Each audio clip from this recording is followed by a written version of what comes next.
Joe, thanks very much. And what a game it was. Padres take a 2-1 series lead. And welcome to the postgame show. You said it, but I'll say it again. Here with my guys, Derek Jeter, David Ortiz, Alex Rodriguez. And away we go for San Diego. Why don't we start with Tatis, since we just heard him with Joe and John in the interview.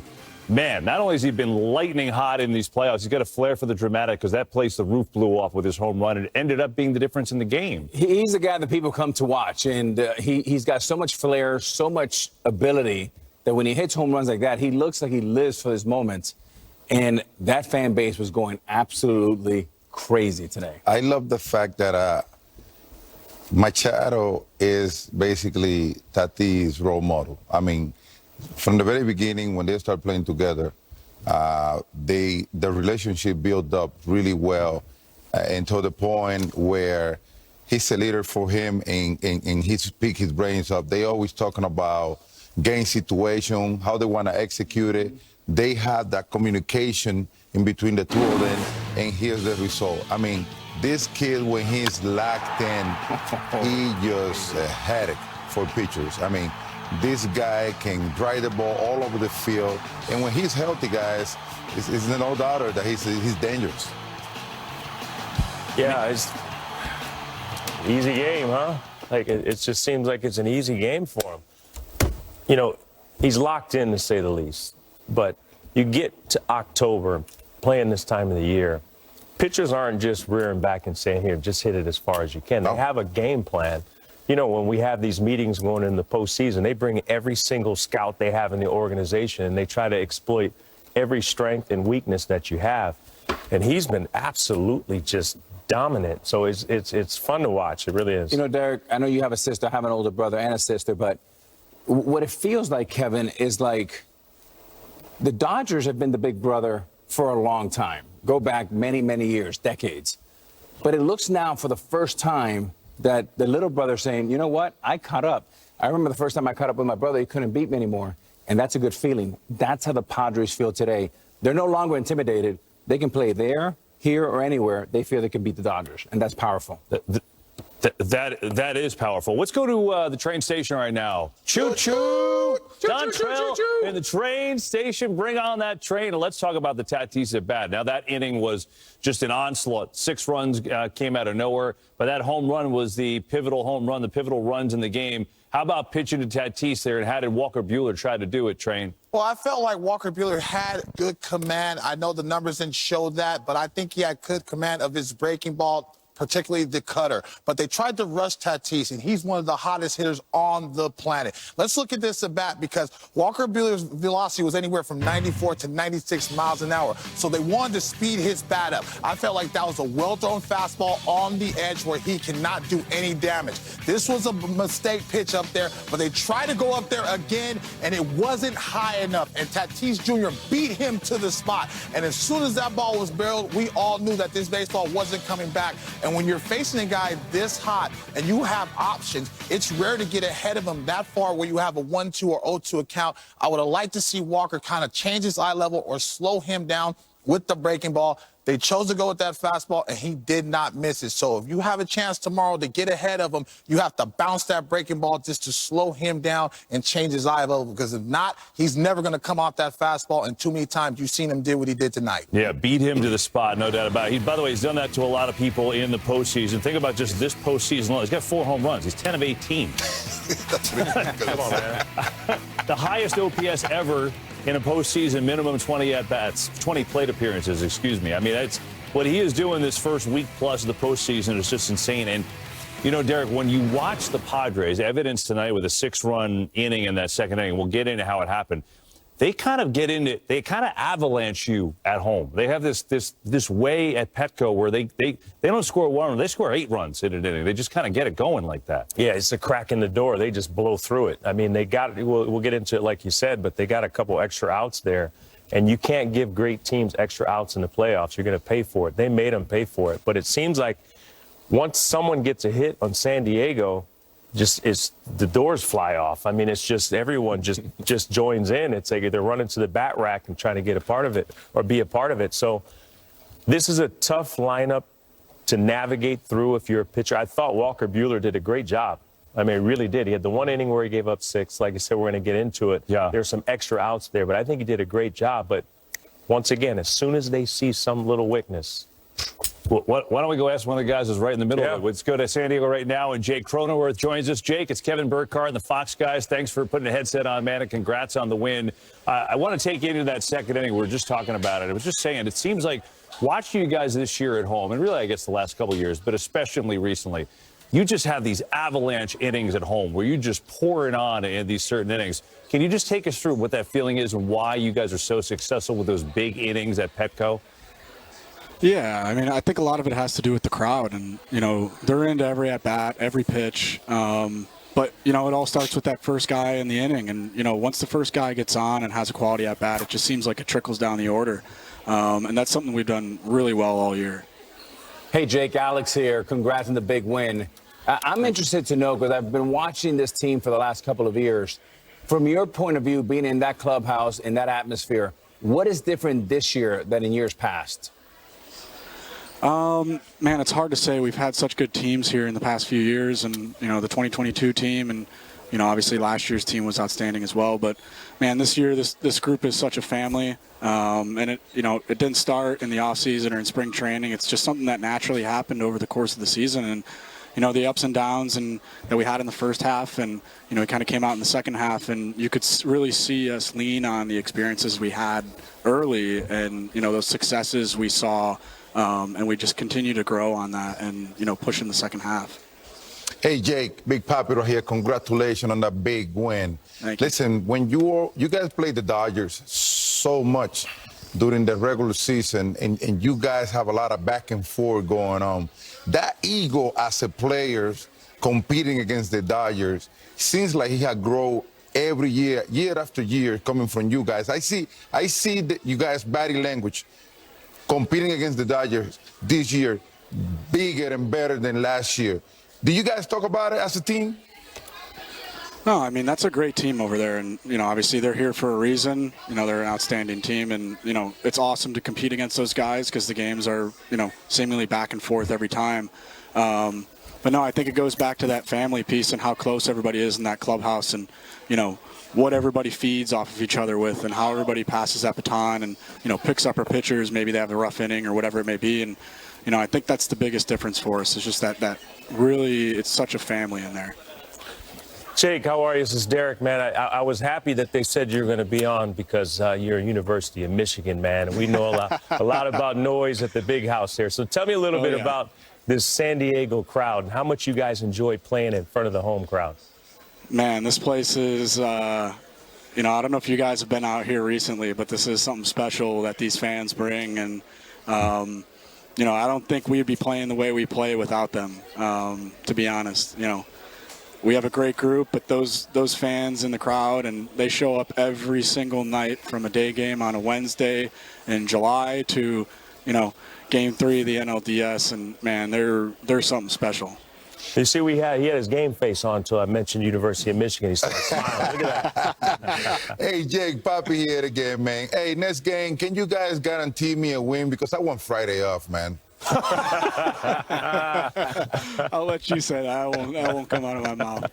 We're gonna play hard tomorrow and keep passing that baton.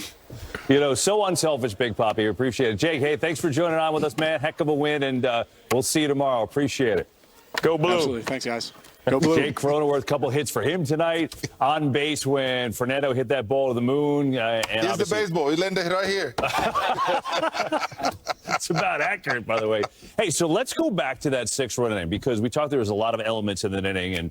And the first element really started is Manny Machado, right? He gets on, and it looked like certainly something he did on purpose, which turned out to be brilliant, got in the way of Freddie Freeman's throw. We were talking whether or not it was interference, and it was not. And guess what? It kind of was the dam that broke that started the whole thing. Yeah, Freeman, he's played that ball beautifully. He made a really nice play. He has a lane right at the shortstop, and that lane is supposed to be his.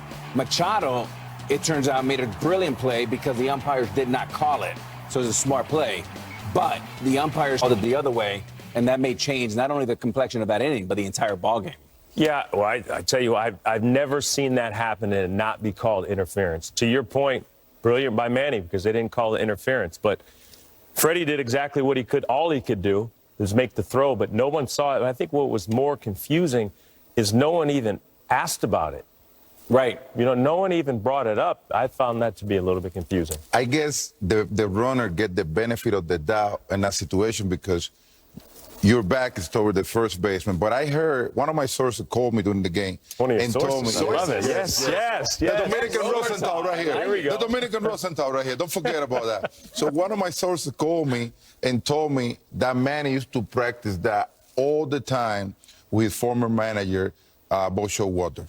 Oh, that's really interesting because when you think about it, so the runner, the rule is you can create your own lane. You can't intentionally interfere with the throw, right? So that's kind of open to interpretation. But, Poppy, it's interesting you mentioned that because, guys, when we were watching it, it looked like he looked back at Freddie to see where he was and kind of shimmied over a little. So it looked like he did it on purpose. Probably the first couple of steps, he did that. But in your mind, as a base runner, the first thing you do when you are running at first base is pick where the first baseman is playing at. So you have an idea where you want to go in case the ball is hit to the first baseman. That's what Manny especially did in that situation. He was aware.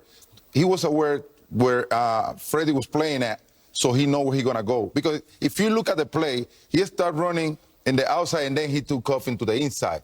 That means he was aware where Freddie was playing at. Look at the play right here. Look at the play. Couple of steps outside, and then he ran in. Boom. Smart play by Manny right there. Poppy, let me see that ball. Let me. There you go. So, Kevin, as a catcher, when you show up to spring training, the first thing you get taught as a catcher is when there's a bunt and that runner gets in your way, you're taught hit him right between the numbers, and that's an automatic out. The first baseman is the same rule. If that guy, Machado, comes way in the lane, 3 or 4 feet into the grass, if you hit him between the numbers, he's supposed to be out. Now, the judgment call, the umpires did not call it. They did not review it, which was confusing to all of us. You can't review that. You can't review it. You cannot review interference or obstruction. That's so why we have once Kevin. it wasn't called, they couldn't do it.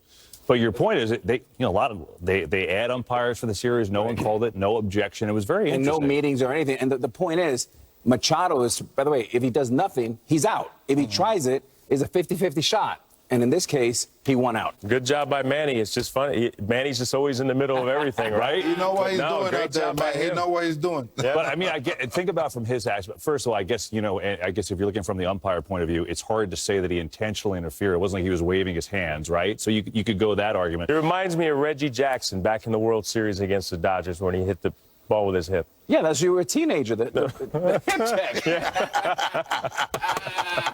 But it's a brilliant play. The sources told me that was cool, too. And by the way, let's just give some credit, fellas.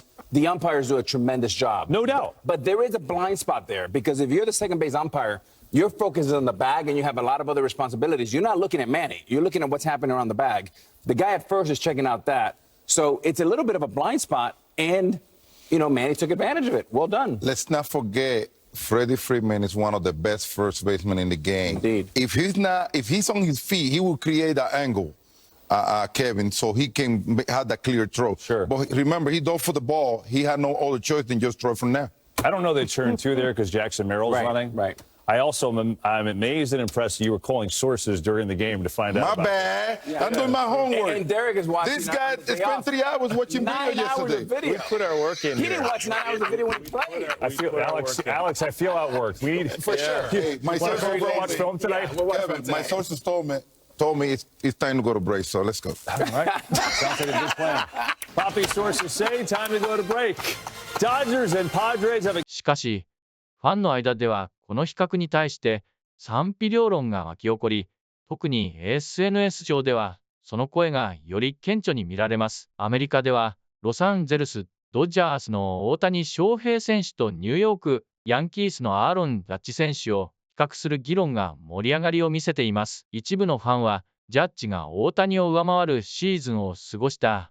これで一件落着と主張し、ジャッジを支持する意見を表明しています。議論の発端は X、旧ツイッター上でのある投稿でした。そこでは大谷とジャッジの打撃成績を詳細に比較しており、特に打率、出塁率、長打率、OOPS、本塁打、打点、WRC 打撃生産性を示す指標、WOBA 過重出塁率、支給率、FWA、R ファングラフの WAR、BWA、R ベースボールリファレンスの WAR などの5項目のうち、ジャッジが11項目で大谷を上回っているというものでした。この結果に基づいて、一部のファンはジャッジが明らかに優れたシーズンを送ったと主張し、議論を展開しています。これに対して、大谷を支持するファンや中立的な意見を持つファンからは、異なる視点が投げかけられています。なぜ大谷に対してこんなに感情的になるのか？どうしてジャッジをそのまま楽しむことができないの？という声や、大谷はアメリカンリーグにいないのに、ヤンキースファンがなぜそんなに不安で敵対的になるのか理解できないといった意見も出ています。さらに、ニューヨークヤンキースのファンでありながら、大谷を称賛するファンも少なくありません。自分はジャッジの大ファンだけど、個人的には大谷の方が全体的に優れていたと思うとの意見や、ジャッジは投げたり、盗塁したりできるの？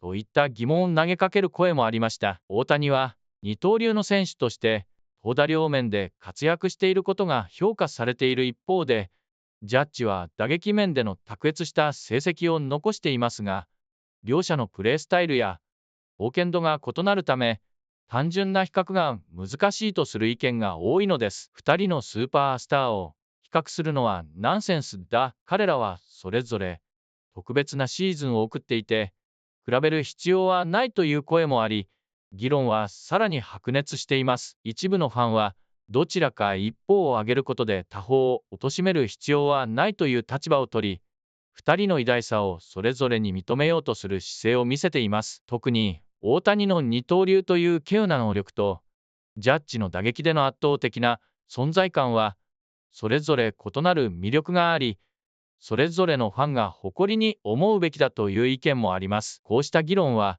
どちらが優れているかという視点に焦点が当てられることが多いですが、多くのファンや評論家の間では、両者を単純に比較すること自体が難しいという共通認識もあります。特に、大谷は投手としても打者としても一流の成績を残しており、その二刀流の存在感は、現代の野球界において類を見ないものです。一方で、ジャッジは圧倒的なヒッターとしての資質を持ち、その打撃成績は他の選手とは一線を画しています。最終的には、このような議論が尽きないのは、両選手がいかに特別な存在であり、ファンにとっても非常に魅力的な選手であることを物語っているとも言えるでしょう。大谷とジャッジ、それぞれの才能と個性が輝く中で、ファン同士の熱い議論が続くのも自然なことかもしれません。それでも、比較そのものが無意味であり、両者の偉大さを認めるべきだという意見は、